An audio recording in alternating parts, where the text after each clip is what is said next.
President Biden's first news conference turning into a total catastrophe. But don't just take our word for it. Just look at what the White House was forced to do. They had to roll out a cleanup crew in order to mop up one Biden blunder after the other. Like when the president claimed the midterm elections may be stolen. Well, it all depends on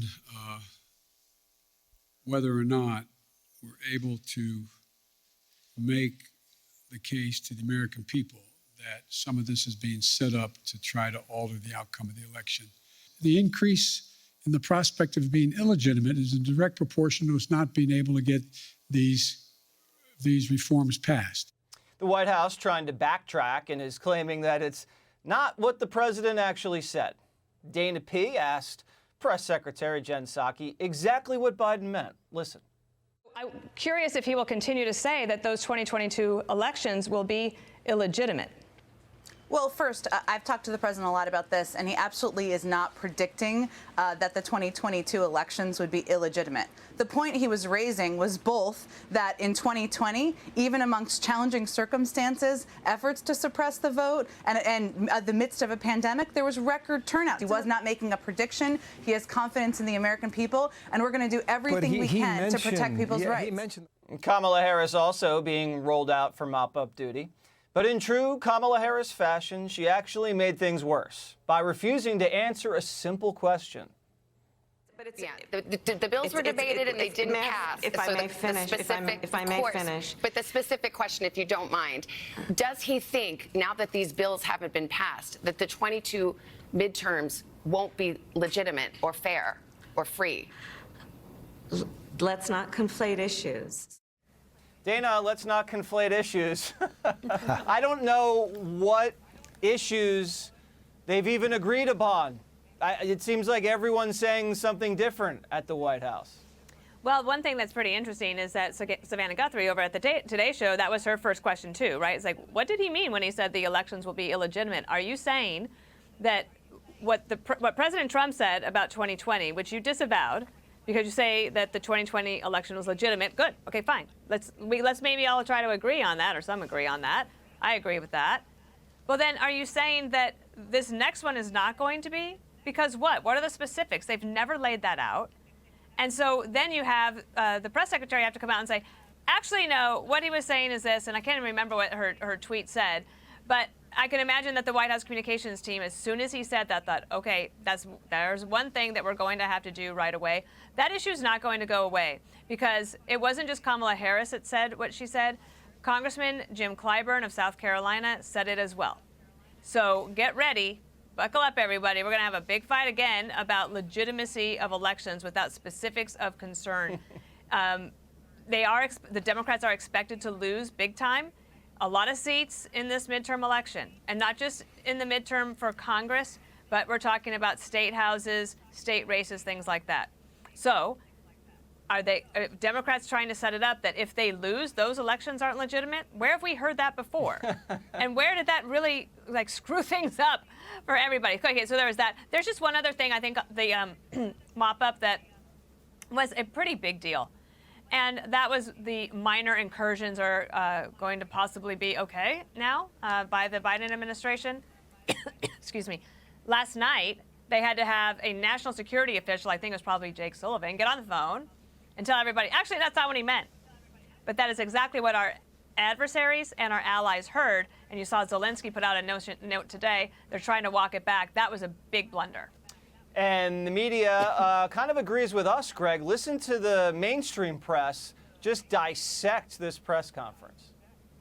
If you're foggy and meandering on key questions and you're also not winning, then you've got a real problem. Putin and Xi and our NATO allies are not debating that right now. They see Joe Biden as weak. Yesterday's press conference did not help. So I didn't think it was a very impressive list, and I'd probably go back to the drawing board. I'm not sure that his staff is exactly excited about all the news he made. No, there's a lot to clean up. What do you think, Greg? Well, first off, I have to say that I look great in this studio. Anyway, yeah, you thought the Exxon Valdez needed a cleanup. Joe was like, hey, hold my insure. I'm going to use a booze analogy. you got to compare we're in this state where we always have to compare Joe Biden to the guy before him, right? And Trump is kind of like, was an everyday presence. So we built up a tolerance. And he'd come out and he'd speak. He was like a nightly martini. We got used to it. But Biden, he's like a guy he didn't drink for a year, and then he comes out and he binges for 2 hours. And now we all have a Biden hangover. I mean, I'm as confused as I am after that happened. I think the big mistake was they thought going long would address the questions of mental fitness, but instead it revealed the fogginess, as Van Jones pointed out, the confusion, and also the crankiness that came later that you pointed out. It's like, again, I mean, another analogy, it's like a classic car that's been sitting in the garage. You don't immediately drive it across the state, you know. You drive it down to the diner 5 miles down the road. That's Joe's speed. But I got to defend him. It's not his fault. I mean, he didn't make himself president. The Democratic Party did. It's 2022, and I still can't believe Joe Biden's president. He's been around my entire lifetime, and he's president now after running, I don't know, 13 times. The bottom line, though, if there was very little time spent on American concerns, it was spent on media concerns. And that was the bogus voting bill in Russia. Meanwhile, Americans just wanted to hear about law and order, getting food on their table. It's like they order steak, and the Democrats keep delivering them tofu. Yeah, Geraldo, no questions on the border, but a lot of questions about the border on Ukraine. What did we get, like a dozen questions about that? It just seems like way off by the press. Well, I think the criticism is a bit harsh of the president. I thought it wasn't that bad. He did make that awful blunder about the minor incursion in Ukraine, which kind of made the hair on the back of my neck stand up, and some of his other language was kind of meandering. I do agree with that. But I also think that he showed incredible stamina for an old guy. I admired the fact that he was on his feet for 2 hours, answering some very hostile questions, including one from our former colleague James Rosen, that was so insulting. He asked the President of the United States, are you mentally incapable of holding your office? I mean, can you imagine James Rosen or anyone else asking Ronald Reagan that? I thought that was very, very rude. He cleaned up the Ukraine. I think that the good thing about the Ukraine is that he made it clear that he wasn't drawing a red line, that we weren't committing ourselves to a war in Europe if there was a further Ukrainian incursion by the Russians. Thank God for that, because there's so many hawks in Washington. I could just see them all beating the drums. Come on, let's send the 101st Airborne, the 82nd Airborne to Ukraine right now. I'm glad that he didn't go that far. What he did do was unfortunate, and I think it was a slip not because it was false, but because I believe it was true. I think that it is U.S. policy that if there is a minor incursion, they're not going to go nuclear in terms of the sanctions. But, you shouldn't think out loud, especially in that context, Jesse. Well, that's a pretty low bar, to Geraldo's point, Katie, that he stood up for a long time. I mean, come on, Geraldo. First press conference in 78 days. Yeah.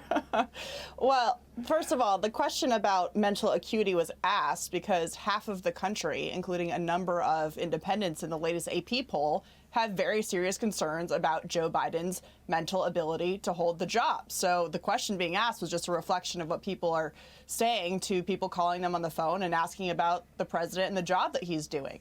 But when it comes to the press conference yesterday, they rolled out everybody. They rolled out Nancy Pelosi, as we said, the vice president, and everybody had a problem and wasn't on the same page with exactly what they were saying and what the message was. In terms of what they said today, Jen Psaki said during the press briefing that foreign leaders are happy that a person who respects democracy and alliances is back in the White House. Well, then you touch on the two issues that were the main problems yesterday in the press conference. Domestically, the president is now questioning democracy and the legitimacy of elections.